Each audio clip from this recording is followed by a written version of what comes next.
kita login terlebih dahulu. Di sini memiliki dua akses. Yang pertama login sebagai admin, yang kedua login sebagai owner. Pertama kita login sebagai admin terlebih dahulu.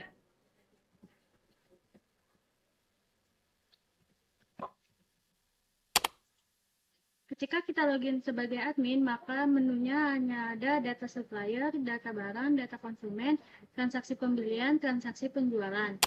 Selanjutnya kita login sebagai owner.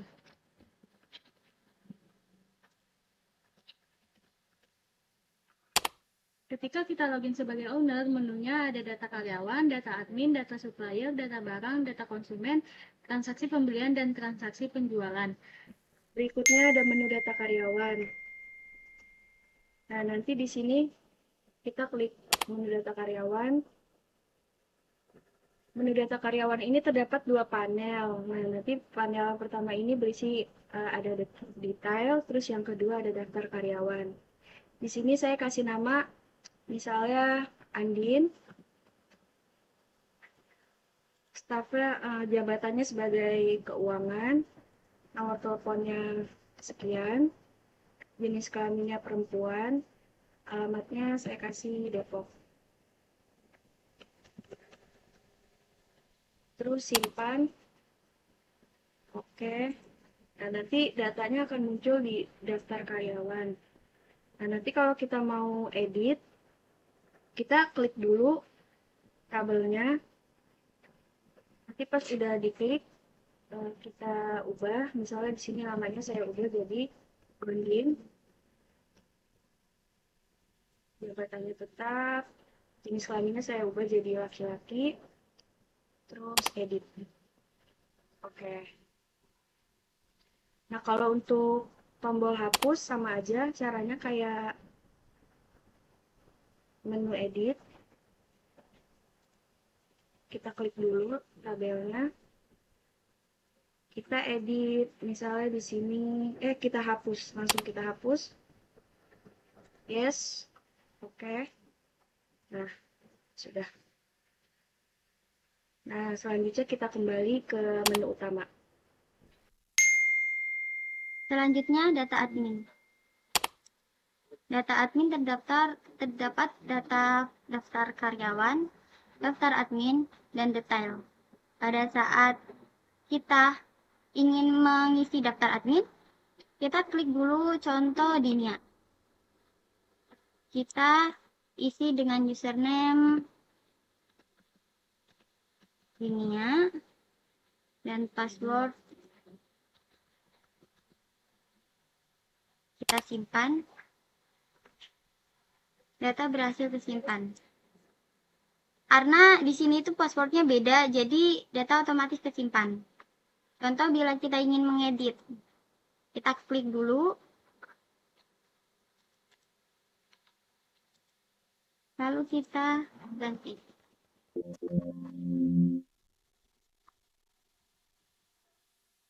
Lalu kita klik edit, maka username otomatis ke edit. Bila kita ingin menghapus juga kita klik dulu, lalu hapus. Maka data otomatis kehapus. Kita klik kembali dan ke menu utama. Di sini saya akan menjelaskan data supplier. Di data supplier ada isinya ID supplier itu untuk membedakan barang dengan barang lainnya. Ini ID supplier itu di sini dibuat khusus untuk membedakan barang dengan barang lainnya. Nah, ini untuk nama untuk menjelaskan siapa yang mengirim supplier tersebut. Misalkan namanya Aldi. Nah, di sini ada bagian nomor telepon untuk menghubungi suppliernya. Misalkan nomor teleponnya 0857 1841 6410. Untuk PT CV-nya, PT CV-nya itu yang membawahi nama supplier tersebut, si Aldi-nya tersebut. Bahkan nama PT-nya PT Aldi Sejahtera. Nah, di sini ada bagian alamat. Alamat fungsinya untuk kita mengunjungi perusahaan tersebut untuk melihat proses pembuatannya. Jadi untuk mengecek pembuatannya benar apa enggak. Karena alamatnya ada di Pasar Minggu. Pasar Minggu nomor 18. Ini kita klik simpan. Di sini otomatis ada nama suppliernya, nomor telepon, nama PT-nya, dan alamatnya. Misalkan kita mau buat lagi, nggak gampang. Misalnya namanya Ara, nomor teleponnya 0857 bla bla bla bla bla. Untuk PT-nya namanya misalkan PT Ara Uhuy. Untuk alamatnya ada di Kebagusan Raya 12 Petak Simpan. Jadi kita di sini fungsi data supplier tersebut untuk menghubungi supplier tersebut untuk melakukan proses pembelian ulang atau menjalin hubungan dengan supplier. Jadi kan kita untuk jika menghubungi supplier tersebut kita dapat harga yang lebih kompetitif lah. Setelah itu cukup kita klik tombol kembali. Kita masuk ke data barang. Di sini ada dua panel, detail dan daftar barang. Detail fungsinya untuk memasukkan barang ke daftar barang. Barang fungsinya untuk menampilkan data yang sudah kita input. Kode barang ini sudah otomatis lalu kita tidak isi. Yang perlu kita isi nama dan harga beli. Misalkan nama makanannya cireng. Nah, di sini ada jenis makanan. Lalu kita pilih. Di sini ada makanan beku, rempah, dan bumbu. Cireng itu termasuk makanan beku. Kita masukin makanan beku. Dan harga beli itu misalkan kita masukin 5.000. Nah, lalu terinput harga jualnya 5.550. Kenapa bisa harganya segitu? Karena harga belinya kita tambahin 11%, maka muncullah harga 5.550. Stoknya kenapa 0? Nah, di sini kita memang stoknya 0 dibuat 0. Stoknya 0. Karena di sini stoknya memang kita dibuat 0 karena barang yang kita ingin beli saja. Nah, di sini kita simpan. Lalu otomatis terinput ke daftar barang. Bagaimana caranya ingin mengedit? Misalnya kita pilih nih cireng, kita klik cireng. Apa yang pengen kita edit nih? Misalkan harga beli 6.000. Maka harga jualnya otomatis berubah. Nah, gimana cara simpannya? Kita klik aja edit. Klik OK. Maka terinputlah otomatis berubah nih cirengnya, harganya jadi 6.000 di daftar barang. Bagaimana cara menghapus data yang sudah kita input? Misalkan kita klik nih cireng.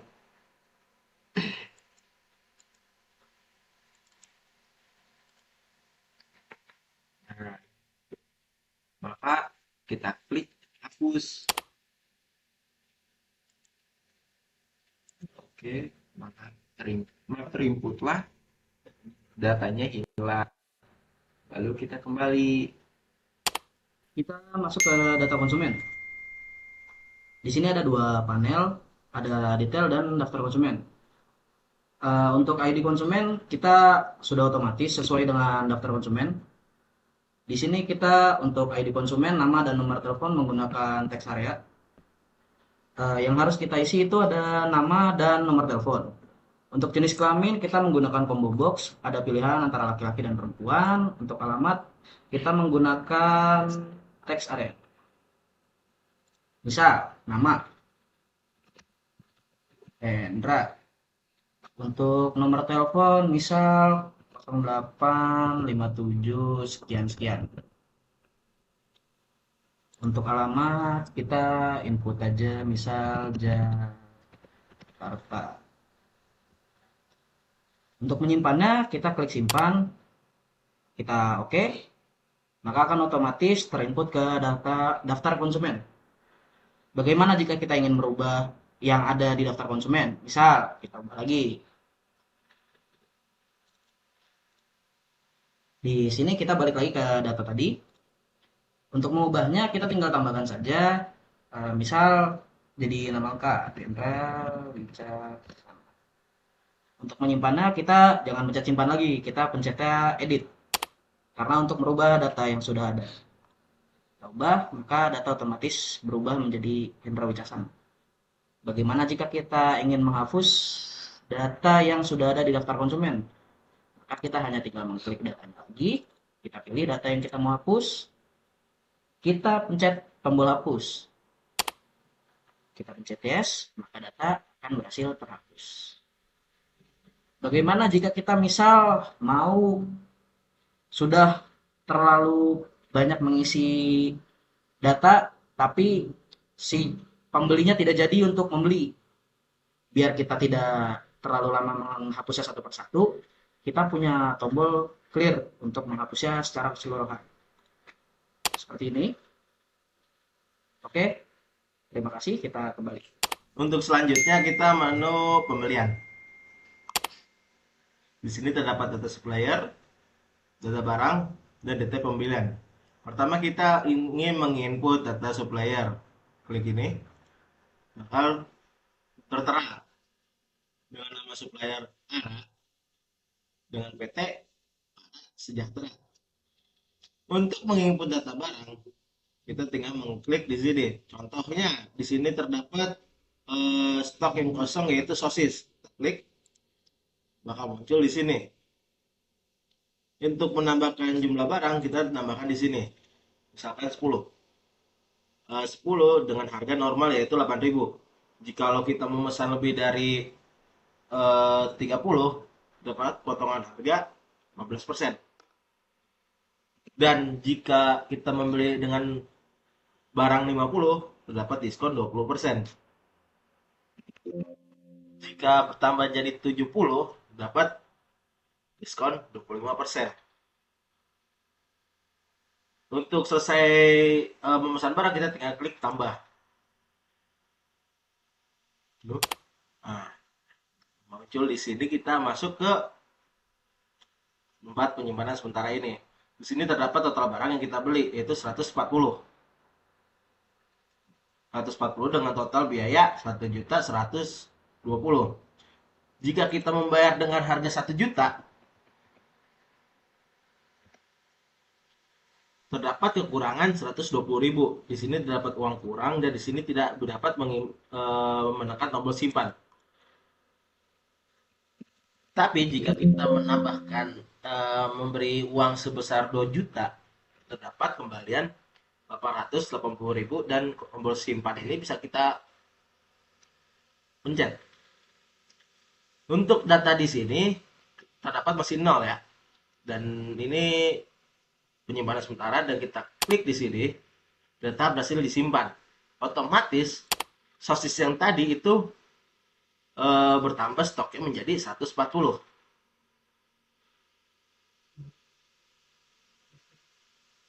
Dan untuk sudah selesai kita tinggal pencet kembali.